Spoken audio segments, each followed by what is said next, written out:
लोगों की मौत और उसके बाद वक्त गुजरने के साथ साथ मजीद अमवात होती चली गई। ज़रा इस पर मजीद बात करेंगे और ये जो सवालात इंतज़ामिया पर उठ रहे हैं इनका जवाब तलाशना भी बहुत ज़रूरी है। हमारे साथ एक ख़ास मेहमान चौधरी जुल्फ़कार अली साहब इस वक्त ज्वाइन किए हैं। भारतीय जनता पार्टी के सीनियर रहनुमा हैं, साबिक रियासती वज़ीर हैं। प्रोग्राम में इस वक्त हमें ज्वाइन कर रहे हैं। बहुत बहुत शुक्रिया जुल्फ़कार चौधरी साहब, खुशामदीद प्रोग्राम सलाम जेके में आपको कहेंगे। आप चूँकि मकामी भी है, सूरत हाल पर मुसलसल आपकी नज़र भी है, काफ़ी वक्त से आप इस पर तबसरा भी करते रहे हैं। क्या वजूहात अभी तक मालूम हो सकी हैं? कुछ ऐसी जानकारी आपके पास जो शायद हमारे देखने वालों के साथ आप शेयर कर सकें? 40 या 41 दिन 10 अमवात हुई, 1 दर्जन के करीब आसपास लोग जो इस वक्त अभी भी अस्पतालों तक पहुँचे ज़ेरे इलाज हैं, जिनमें सबसे ज़्यादा छोटे बच्चे हैं। कोई कंफर्मेशन, कोई रिपोर्ट अभी तक आपके पास जो हमारे देखने वालों के साथ भी कोई इन्फॉर्मेशन शेयर कर सकें इस अफसोसनाक वाक़े के हवाले से? हाँ, शुक्रिया, आपने मुझे वक्त दिया, आपने प्रोग्राम में शामिल किया। सबसे पहले तो मैं उन फैमिलीज के साथ अपनी तरफ से अज़हार तज़ियत करूंगा कि जिनके अजीज व क़रीब जो हैं वो इस दुनिया से चल बसे हैं। जी। इलाके में बहुत एक दहशत का माहौल है। ये बडाल गांव है, रजौरी डिस्ट्रिक्ट के सब डिस्ट्रिक्ट कोटरंका से कोई 15 किलोमीटर हेडक्वार्टर से दूर। और इतना एक इस दौरे जदीद में बदकिस्मती की बात है कि कोई पता नहीं चल पाया है। एडमिनिस्ट्रेशन ने कुछ एफर्ट्स किए हैं, वायरोलॉजी की टीम्स भी बुलाई हैं, वाटर के सैंपल्स भी लिए गए, लेकिन लगभग 2 महीने होने को हैं और 2 महीने से अभी तक किसी चीज का कोई पता नहीं लग रहा। पहले एक फैमिली सफर हुई, फिर उसके बाद दूसरी फैमिली सफर किया, उसकी अमवात हुई। आज तीसरी फैमिली जो है वो अफेक्टेड है। जी।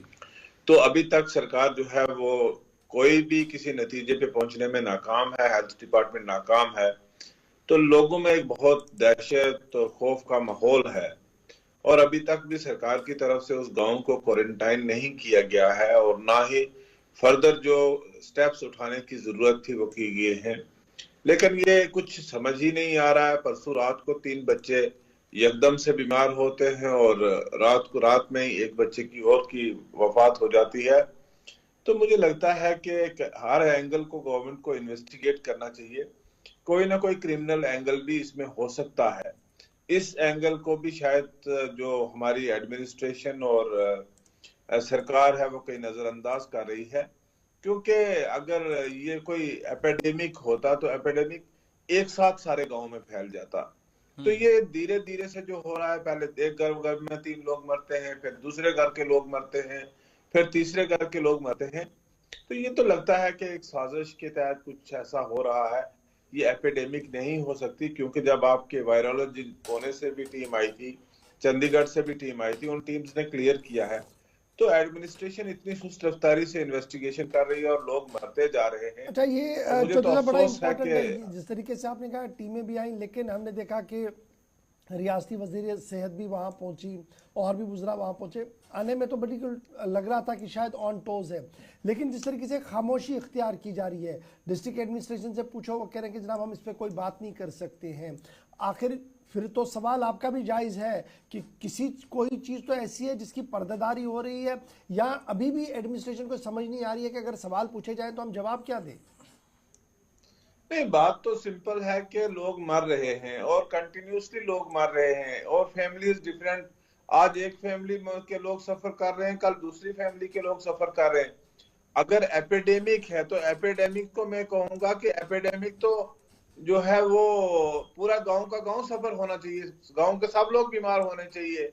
अगर वाटर बॉर्न डिजीज है तो गांव के सब लोग बीमार होने चाहिए। सारा गांव वही पानी पीता है, सारा गांव वही चीजें कर रहा है। तो हमारा कंसर्न ये है, हेल्थ मिनिस्टर साहिबा वहां पे गई हैं, लेकिन वो जो सब डिस्ट्रिक्ट हेडक्वार्टर है वहां तक गई हैं, वो उस गांव में तशरीफ नहीं ले गई हैं। बहरहाल उनके जाने या ना जाना तो एक इमेटीरियल चीज है, लेकिन हमारा कंसर्न ये है कि लोग मर रहे हैं। सरकार यही बताए कि क्यों मर रहे हैं, क्या वजूहात है, क्या परेशानी है, कौन सी बीमारी है, किस चीज से कि लोगों को एहतियात करनी चाहिए, और इसमें क्या कोई क्रिमिनल एंगल है, क्या कोई क्राइम कमिट हो रहा है, क्या कोई किसी को मार रहा है या जहर दे रहा है। सारे एंगल्स की एक इन्वेस्टिगेशन की जरूरत थी। देखते देखते पहले 15 दिन में एक फैमिली ने सफर किया, अगले 15 दिन में दूसरी फैमिली ने सफर किया, उसके अगले दिन 15 दिनों में आज तीसरी फैमिली इफेक्ट हो गई है। तो मुझे लगता है कि सरकार की नाकामी है। मैं इस वक्त इस थाने को पॉलिटिकल एंगल नहीं देना चाहता क्योंकि ये एक ह्यूमन ट्रेजेडी है। चौधरी साहब क्योंकि जी प्लीज, चूंकि हेल्थ जो इशू जो है वो स्टेट का है, लेकिन जिस तरीके की बेबसी हम देख रहे हैं, तो क्या वक्त आ गया है कि एलजी साहब ने इंटरवेन करके यूनियन हेल्थ मिनिस्टर को इंटरवेन करने की जरूरत है ताकि तमाम चीजें क्लियर हो जाए, ये कियोस, कंफ्यूजन और जो दहशत जैसा माहौल उस गांव के अंदर है वो खत्म हो जाए?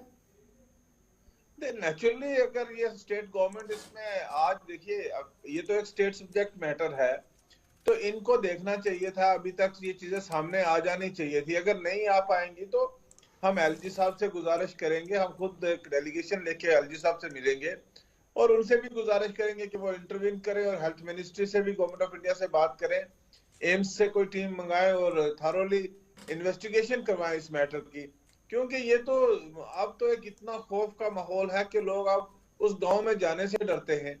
तो एक कोई साजिश है क्या नहीं है इसके लिए। अच्छा, दूसरी बड़ी बात, सबसे बड़ी बात यह है जी कि एडमिनिस्ट्रेशन या गवर्नमेंट का जो प्रेस इंफॉर्मेशन डिपार्टमेंट है वो कोई बात कहने को तैयार नहीं है, कोई इंफॉर्मेशन लोगों को देने को तैयार नहीं है, कोई जो तदबीरें लेने की जरूरत है, कोई प्रिवेंटिव मेजर्स लेने की जरूरत है, ऐसी कोई जो गवर्नमेंट की तरफ से वार्निंग जानी चाहिए थी लोगों को, अभी तक ऐसा कुछ भी नहीं है। लोग मरते हैं, जिस दिन किसी की डेथ होती है उस दिन हमारे चंद ऑफिसर वहां पहुंच जाते हैं, उनको दफन होने के बाद वो अपने घर चले जाते हैं। अच्छा चौधरी जुल्फिकार अली साहब, आप ये बड़ा इंकिशाफ कर रहे हैं कि क्रिमिनल एंगल से भी इसकी जांच होनी चाहिए।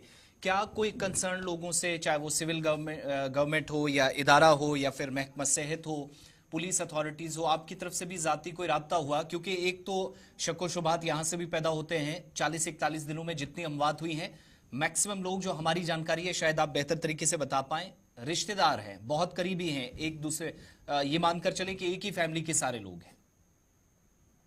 देखिए, कंटिन्यूसली डेथ्स हो रही हैं और कंटिन्यूसली डेथ्स जो हैं वो डिफरेंट फेजेस में हो रही हैं जी। एक बात है, एक तो ये एंगल है, दूसरा ये है कि जब आप इन्वेस्टिगेट करते हैं, आप वाटर टेस्ट करते हैं, आप वायरोलॉजी टीम बुलाते हैं पुणे से, चंडीगढ़ से बुलाते हैं, आप CISR की टीम भी बुलाते हैं, आपकी जम्मू से टीम भी डॉक्टर्स की जाती है और वो कहती है कि पानी भी ठीक है, एपिडेमिक भी नहीं है, कोई ऐसी बीमारी भी नहीं है जो वाटर बॉर्न डिजीज हो, और फिर भी लोग मरते जा रहे हैं। After all there should be some cause, और वो कॉज क्या है? इसका मतलब है कि there is a criminal angle, और कोई ना कोई तो फॉल प्ले कर रहा है। इसका मतलब है कि जब पुलिस को जिस पे काम करना चाहिए, पुलिस को इस चीज को इन्वेस्टिगेट करना चाहिए कि क्या कोई और एंगल है। मैं नहीं कहता हूँ, I am not sure about it के वाकया में ही कोई क्रिमिनल एंगल होगा, लेकिन फैमिली स्पेसिफिकली टारगेट हो रही है। बिल्कुल, बहुत शुक्रिया चौधरी साहब ज्वाइन करने के लिए।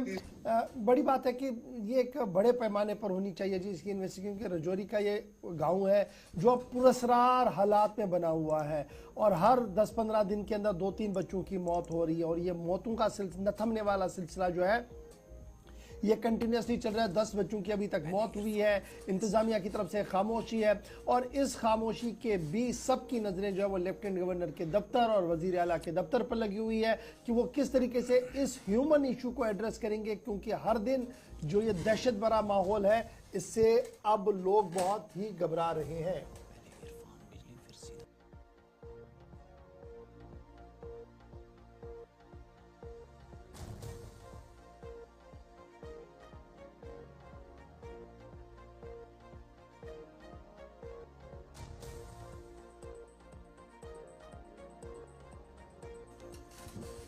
चलिए जरा आगे बढ़ते हैं और रुख जरा अब उस मौजू का करते हैं। जब महकमों की बेबसी की बात हो रही है, महकमा सेहत के अलावा महकमा बिजली की बात भी करना जरूरी है। थोड़ी देर में बिजली के ताल्लुक से भी कुछ आपके सामने अपडेट रखना है और जब आप कॉल्स करेंगे तो आप बताएंगे कि आपके इलाकों के अंदर सिचुएशन एग्जैक्टली क्या है। मगर बात जरा मेंटल हेल्थ